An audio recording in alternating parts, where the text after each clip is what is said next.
Responsible for giving life to your favorite video game characters are on strike, putting the future of the industry on pause. 2,500 actors have walked off the job after 18 months of negotiating.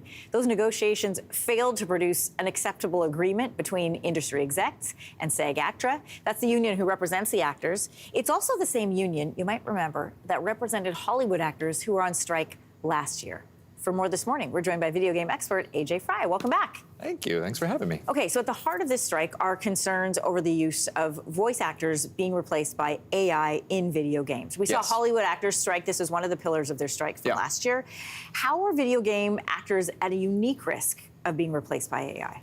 Well, it's more than just voice, right? Because a lot of these actors are lending their actual physicality to these characters as well. And as the, hardware behind the consoles gets even better and AI improvements make everything look even more and more realistic, it's their whole likeness that can be important to the game and used for generations to continue. So unlike in film and television where you might have someone's voice be synthesized in order to add a line that wasn't there when you were shooting the film or TV show, you would usually have an actor come in and do a little bit of ADR to have them say something entirely different. In video games, with capturing everything of them and synthesizing their voice, their movements, you could really have them do anything. I mean, video games are a dynamic environment where, especially now with the additional power of AI, you've seen those demos with ChatGPT where you can say, hey, GPT, what is the capital of said country, or how should I best arrange my workout? And you get these dynamic answers. Right. In video games, you can have an entire character responding that way.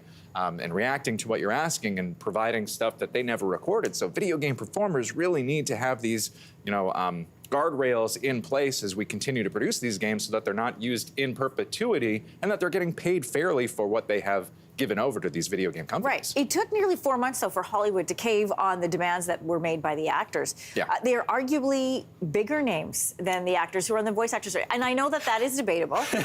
So how much leverage do these actors actually have over the studios at this point? Well, I hope a lot. I mean, it's really tough to say, and there's a lot shrouded in mystery with this whole negotiation because of the way that these contracts are established, and video games don't want spoilers out there informing the public ahead of marketing campaigns, so we don't know how many layers are involved in this. Sorry, the question began again with... how much leverage do they have? How much leverage do they have?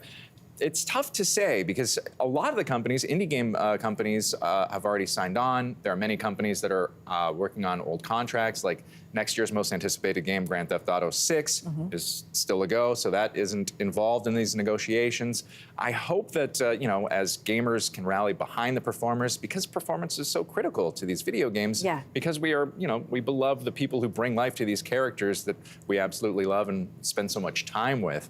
I hope to see that this negotiation is wrapped up soon, but the video game companies, they can go non-union. There are lots of ways to get around this negotiation. I just hope that the strike action works. Well, this is what's interesting about the contracts and how they need to look going forward. Video games are increasingly featuring more involved performances. You see prominent actors from Hollywood and from music. I mean, if they're in film, they're trying to get into video games if they're not there already. Keanu Reeves, Kristen Bell, Mads Mikkelsen. So why are things like narrative and performances so important now in the gaming experience? Well, as we've progressed, from the video games of the 80s, there were those, flat, graphics like this on the monitor behind us to these, cinematic experiences that also now are becoming, hit television shows. The Last of Us started off as an amazing game on the PlayStation and is now, an HBO Emmy-winning series.